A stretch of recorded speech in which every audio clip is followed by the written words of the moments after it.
Assalamualaikum warahmatullahi wabarakatuh. Perkenalkan, nama saya Hanunada Zakiah.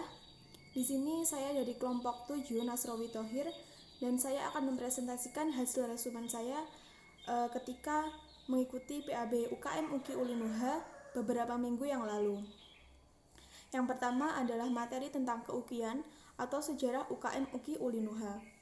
Sejarah berdirinya UKM UKI Ulinuha tidak dapat dipisahkan dari perjalanan dan perombakan lembaga kemahasiswaan STAIN Ponorogo. Pada tahun 1999, IKMA atau Ikatan Khoriah Mahasiswa, salah satu divisi dari UKM Seni Budaya yang diketuai oleh Ustadz Pairozi, menjadi wadah bagi mahasiswa STAIN Ponorogo yang memiliki bakat dan minat untuk belajar qiraatil Quran yang saat itu diajar langsung oleh Ustadz Ali Masyudi yang juga masih tercatat sebagai mahasiswa IAIN Ponorogo. Kemudian, di penghujung tahun 2000, jabatan Ketua IKMA dilanjutkan oleh Ustadz Setio Darmanto, di mana dalam menjalankan kegiatan qiraatil Quran dibantu oleh Ustazah Ernawati yang merupakan salah satu qoriah terbaik di Ponorogo. Namun hingga paruh tahun 2001, keberadaan IKMA tidak memperoleh cukup perhatian dan kedudukan dari UKM Seni Budaya yang saat itu lebih cenderung menitik beratkan perhatiannya pada divisi musik atau grup campursari Panuroto. Lantaran musik campursari tengah booming saat itu. Kondisi tersebut pada akhirnya mendorong IKMA untuk bermetamorfosis menjadi LDK atau Lembaga Dakwah Kampus. Selanjutnya, LDK baru terbentuk. LDK yang baru terbentuk ini menjalin kerjasama dengan Forum Kajian Barongan yang diketuai oleh Ahmad Zainul Hamidi MAG, dosen STAIN Ponorogo. Setelah berjalan beberapa bulan, identitas LDK ini dirasa tidak relevan lagi untuk lingkungan STAIN Ponorogo. Hal ini karena nama LDK identik dengan paham atau aliran yang agak berbeda dengan paham Ahlus Sunnah wal Jamaah yang menjadi ideologi organisasi ini. Oleh karena itu, adanya usulan dan desakan dari para senior, termasuk diantaranya Ustadz Agus Setiawan, untuk mengganti nama LDK tersebut. Bersamaan dengan itu, pada akhir 2001, struktur organisasi mahasiswa STAIN Ponorogo mengalami revolusi besar-besaran.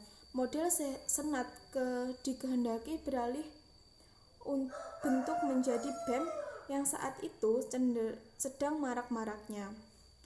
Masa transisi ini diwarnai kevakuman struktur organisasi kemahasiswaan selama kurang lebih 14 bulan lamanya yang kemudian dimanfaatkan untuk membentuk UKM-UKM baru yang membutuhkan ketegasan status. Dari sinilah LDK kemudian diganti dan ditetapkan namanya menjadi Unit Kegiatan Keislaman UKI Ulinuha pada tanggal 22 April 2003. Yang saat digelarnya Kongres UKM, ketetapan tersebut sekaligus mengukuhkan UKI Ulinuha secara sah menjadi UKM tersendiri berdasarkan SK dan dari BEM STAIN Ponorogo.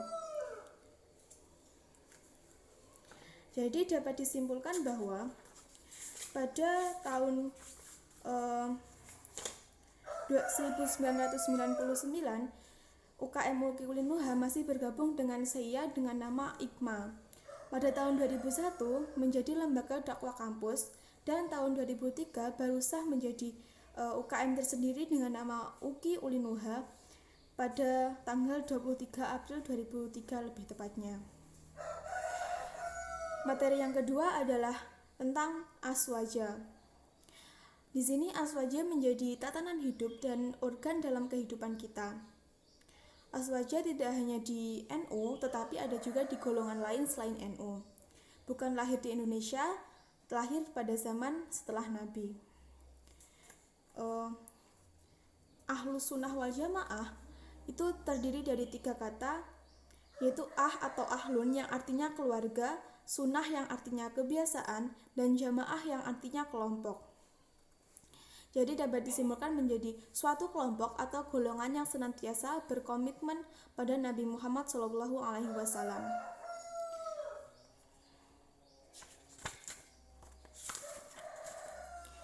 Asasul fikih atau yang pertama yaitu ahidah atau ikatan, yang kedua adalah syariah atau cabang, dan yang ketiga adalah tasawuf.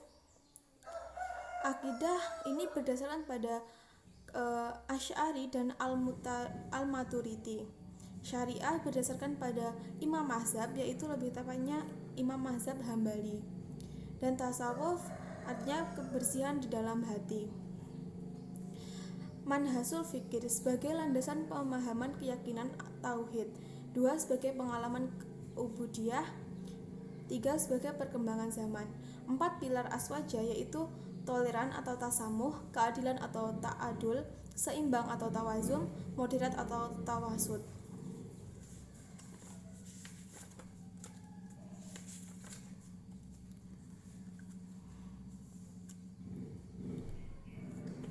Intinya adalah 1. Memiliki pemahaman yang dalam dan komprehensif dalam akidah dan syariat.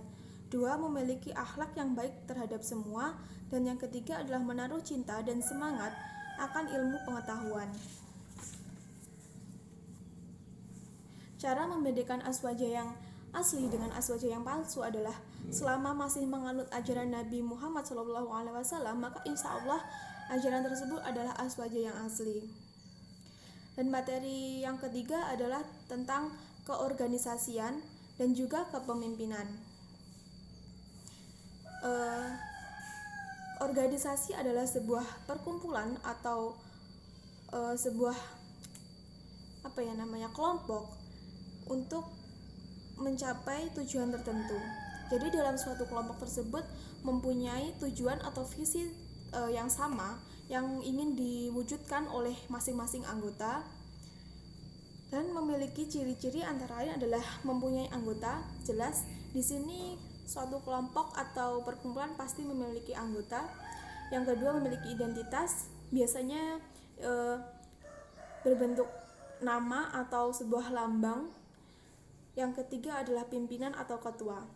Di setiap perkumpulan atau sebuah kelompok pasti memiliki ketua yang bertugas untuk mengarahkan, mempengaruhi anggotanya untuk bisa menjalankan tugasnya masing-masing demi mencapai tujuan yang diinginkan, agar tujuan tersebut dapat dicapai dengan maksimal. Yang keempat adalah manajemen atau pengelolaan. Perencanaan yang gagal di awal pembentukan kelompok itu sama saja dengan merencanakan kegagalan, atau perencanaan tujuan yang salah, atau bisa disebut dengan menentukan tujuan tetapi tidak jelas, itu sama saja dengan merencanakan kegagalan. Yang kelima adalah kepercayaan. Di setiap anggota pasti akan memunculkan rasa saling percaya satu sama lain sehingga mereka dapat bekerja dengan harmonis, terus bisa mencapai tujuannya.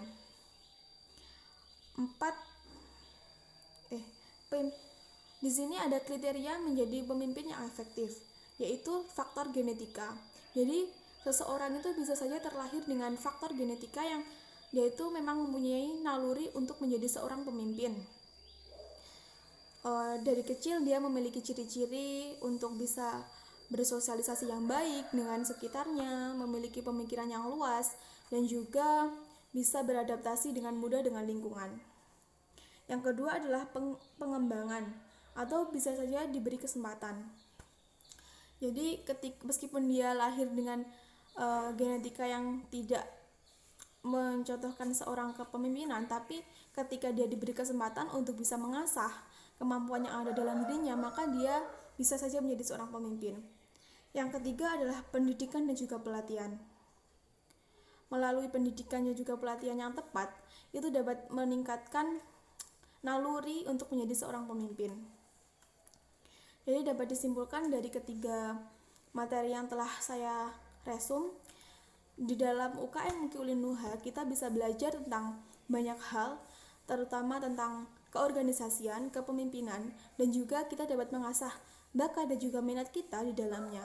Di dalam UKM Ulinuha terdapat banyak sekali divisi yang bisa kita pilih. Salah satunya adalah muhadharah atau public speaking yang saya pilih. Di situ saya berkeinginan untuk mengasah kemampuan berbicara saya di depan umum, agar salah satu tujuan saya sih agar bisa mempresentasikan makalah-makalah saya di depan kelas dengan baik. Dan jika ada bonus materi lain, itu bagi saya adalah sebuah bonus lah, agar bisa saya gunakan di masyarakat. Sekian yang bisa saya sampaikan.